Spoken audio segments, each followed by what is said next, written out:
ઝઘડિયા તાલુકામાંથી પસાર થતો સરદાર સરોવર પ્રતિમા સ્ટેચ્યુ ઓફ યુનિટીને જોડતો ધોરીમાર્ગ તદ્દન બિસ્માર હાલતમાં બન્યો છે, જેના ઉપરથી આવતા જતા લોકોને હાલાકીનો સામનો કરવો પડી રહ્યો છે અને લોકો દ્વારા રોંગ સાઈડ ઉપર વાહન ચલાવવા મજબૂર બન્યા છે, જેના કારણે અકસ્માત દિવસે ને દિવસે વધી રહ્યા છે, જેથી તાલુકાના કંટાળેલા જાગૃત નાગરિકો દ્વારા આ મુખ્ય માર્ગોને તાત્કાલિક ધોરણે સમારકામ નહીં કરવામાં આવે તો માર્ગ અને પરિવહન વિભાગ તથા મકાન વિભાગ સામે કાયદેસરની કાર્યવાહી કરવામાં આવશે તેવી ચીમકી આપવામાં આવી। Reporter Pathan Salauddin, India 24 news, Jhagadia. અમે લોકો જ્યારથી જોઈએ છે ત્યારથી આ સ્ટેચ્યુ 2013માં આ સ્ટેચ્યુની સ્થાપના થયેલી ત્યારે આ વિસ્તારના લોકોને એક આશા બંધાયેલી કે હવે અમારા વિસ્તારનું કંઈક ભલું થશે, ભલું કરીને અમે બીજું તો કંઈ નહોતા માંગતા પણ એક રસ્તો સારો માંગતા હતા। પણ આજે આ 13 પછી આ 23 થયા, 10 વર્ષ વીતી ગયા, પણ જે ખરાબ રોડ હતો એના કરતા વિશેષ ખરાબ રોડ અત્યારે અમે એ જોઈ રહ્યા છે।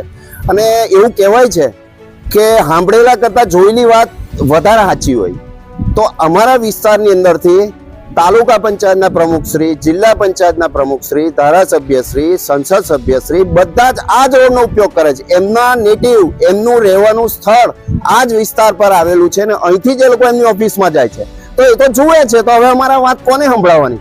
તો અમે તો હવે કુદરતને એવું કહીએ કે રાષ્ટ્રપતિ અમારા વિસ્તારનો આપો તો અમારું કંઈક ભલું થાય, કારણ કે આ જેમને કહેવાનું છે, જેમને ભલામણ કરવાની છે, એ તો બધા જુએ છે પણ એ કંઈક કરતા નથી। તો હવે અમે કુદરતને પ્રાર્થના એવી કરીએ કે રાષ્ટ્રપતિ અમારા વિસ્તારમાંથી આવે તો આ વિસ્તારનું કંઈક ભલું થાય। આ જો આ રસ્તાની હાલત, રોંગ સાઈડ લોકો જાય, રોંગ સાઈડ જઈને એક્સિડન્ટ થાય તો ડ્રાઈવરને જેલમાં પૂરે ને શેઠને જેલમાં પૂરે, તો આ રસ્તો બનાવવાના લીધે આ રોંગ સાઈડ જાય તેમનું હું તો તેમને જેલમાં પૂરો ને ભાઈ। અમે નેશનલ હાઈવે પરથી પાસ થઈએ તો હારા રોડના પૈસા ચૂકવીએ, તો ખરાબ રોડ પર અમારી ગાડીઓ ખરાબ થાય એનું વર્તન કોણ ચૂકવશે? તો હવે હદ થાય છે।